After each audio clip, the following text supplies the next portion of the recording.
Welcome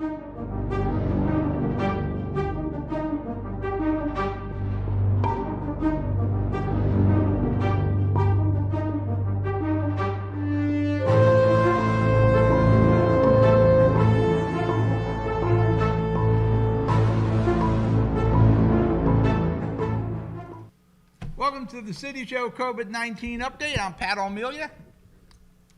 A lot of positive signs, but we're beating this thing. We're flattening the curve.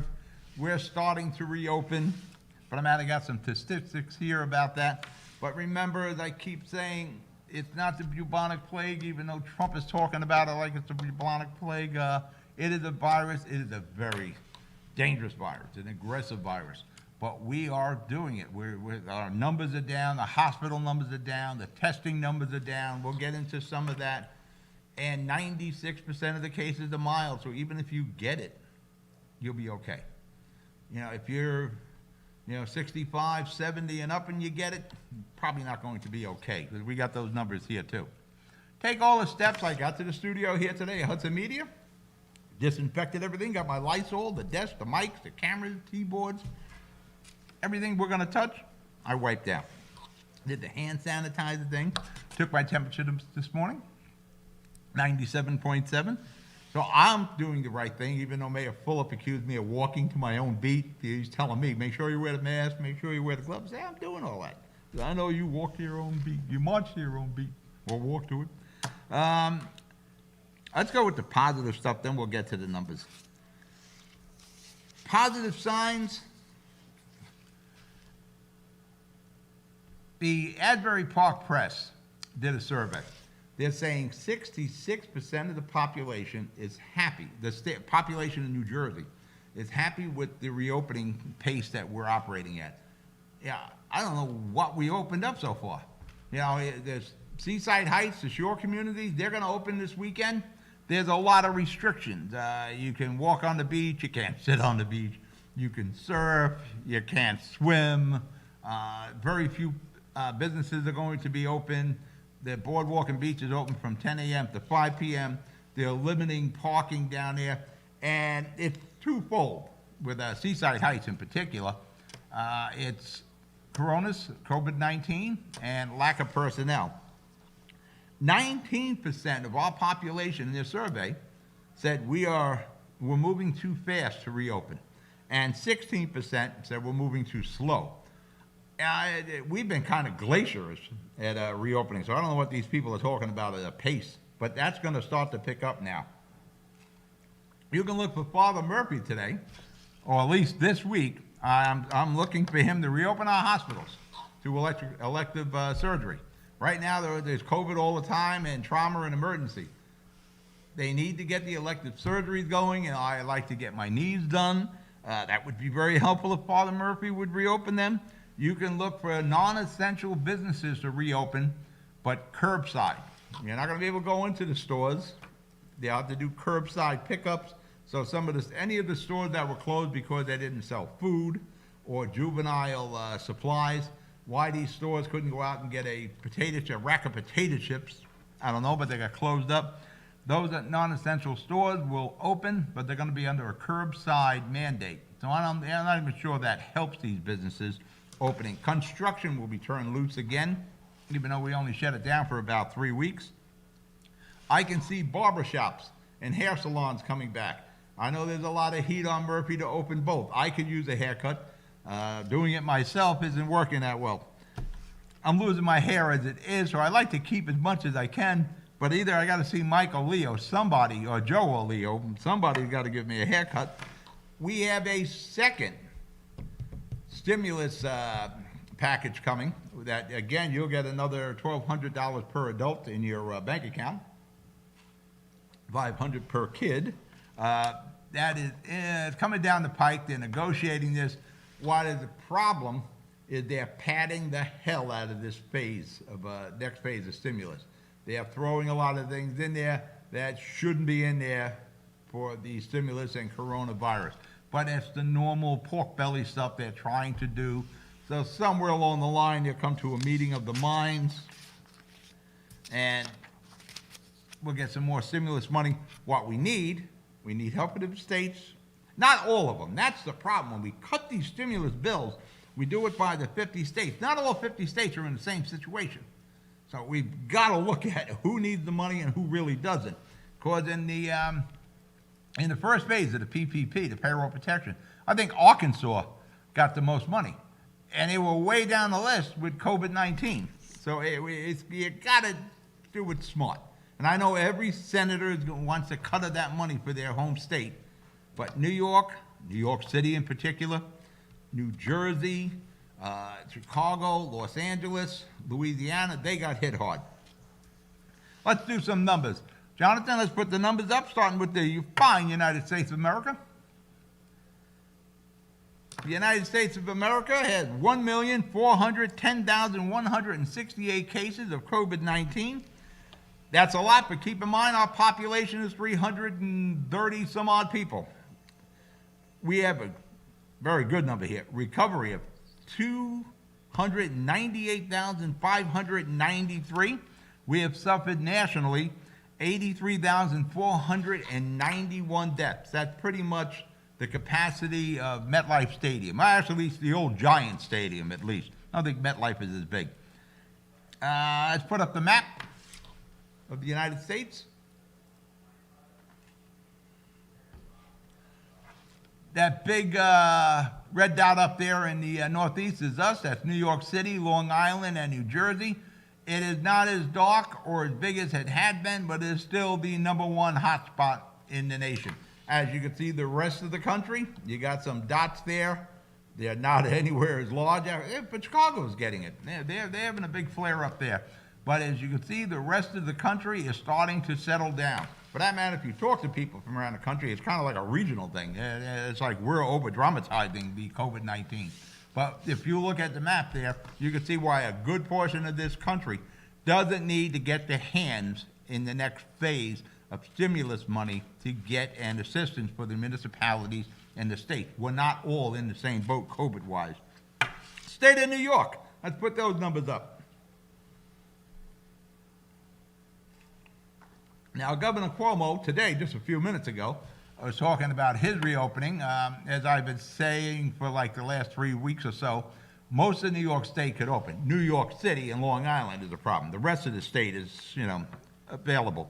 New York State has suffered 348,655 cases of COVID-19. They have suffered 27,175 deaths. New York City alone, which is really hotspot 1, is 191,320 COVID-19. They have suffered 19,736 deaths in the 5 boroughs. Let's put the map up of New York. As you can see, for the state of New York, it's New York City, Long Island. The rest of the state can open tomorrow. I believe what Governor Cuomo has announced that hospitals can now go back to doing elective surgery. He's basically turning the hospitals loose, with the exception of New York City. New York City and New Jersey will probably be the last 2 territories or cities and states, whatever you want to call them, that will reopen. But the rest of New York, it's in pretty damn good shape. Probably better shape than if you look at it, than the entire state of New Jersey. New Jersey got hit right up and down, north to south. Let's talk about New Jersey. New Jersey has suffered 142,709 cases of COVID. We have suffered, as a state, 9,541 deaths. Let's put the map up. Then we'll talk about Hudson County. We'll go back to the stats. As you can see, it has pretty much gone from the northern portion of New Jersey pretty to the mythical central Jersey. And you're in the South Jersey. I look at South Jersey as Ocean County and so forth, but they'll call that central. Once you get past Ocean and Monmouth, it starts to peter out. But the thing you want to pay attention to, the big dark red spot, that's Hudson County, Bergen County there.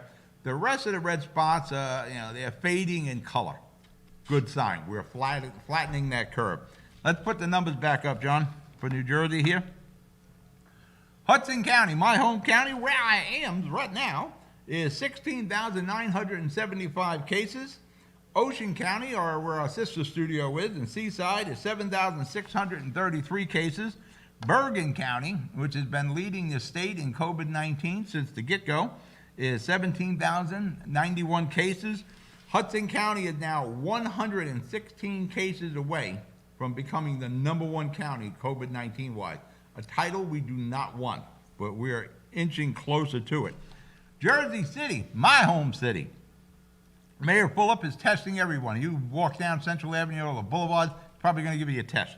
No matter what, you have symptoms, doesn't matter. You will get a test. He's doing the antibody testing now. Very proactive, Mayor Fulop, and he was been ahead of this curve long before everybody else. Jersey City, we have 6,021 cases of COVID-19. We have tested 13,848 people so far. We are testing at a 43.5% positive. That's been going down, those numbers. For that matter, that's down 4% since yesterday. Jersey City, we have suffered 358 deaths. We are averaging 31 new cases of COVID each day. Those numbers are way down from the past. If you are in that age range from like 65 and up, 65, 75 and up, that represents 75.4% of the fatalities here in Jersey City. Be careful if you're in that age group, if your parents are in that age group, your grandparents are in that age group. For that matter, Mayor Fulop just announced that his grandmother tested positive for COVID-19. I believe the woman is 95 years old. Keep her in your prayers. Mayor Fulop is giving all the stats. I still don't have the breakdown by ward in Jersey City, but the average age of the dead in Jersey City is 69 years old.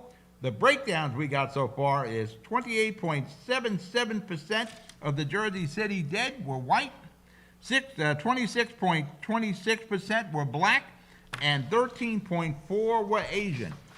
Mayor Fulop is getting those numbers out. For that matter, he's been doing the COVID tracing since the day one. For that matter, he had people doing COVID tracing long before anybody knew what that meant. I'm not even sure I know what that means. But I'm sure it means we're trying to figure out where these people got the COVID-19. For that matter, Mayor Fulop, when he started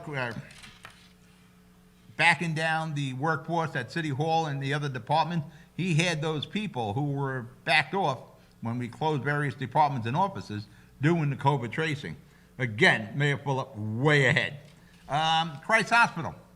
Right now, there are just 58 patients in the hospital with COVID-19. That is way down. That's like 59.2% drop since April the 4th in COVID-19 admissions. There are 19 ventilators available at Christ Hospital. The big hospital, the Jersey City Medical Center, there are just 60 patients. Now, I say just 60 patients, but if that's one of your loved ones, that's a very important patient. There is a drop in COVID-19 admissions into the Jersey City Medical Center, a drop of 71.2% since April the 12th. There are 24 ventilators available at the Jersey City Medical Center. We are beating this thing, especially in Jersey City, and you cannot give enough props to Mayor Fulop on how he's handled this disaster here with the COVID-19. Let's go and keep you healthy and what you need to do. If you want to test in Jersey City, just go to the Jersey City website. Mayor Fulop will set you up. Go to any of your municipal websites. There's COVID-19 testing going on in all the municipalities. Go to your county or your state. Remember, runny nose, sore throat, cough, fever, difficulty breathing, loss of appetite, loss of taste and smell. And if you're type A, be extra careful. You're very susceptible to COVID-19. Remember, 96% of these cases are mild. Even if you get it, you'll be okay.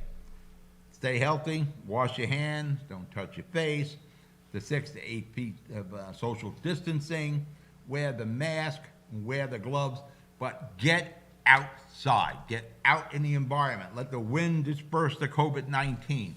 It's better for you to be outside than be inside. I'm Pat O'Melia. I'll talk to you tomorrow with the COVID-19 update. Good night.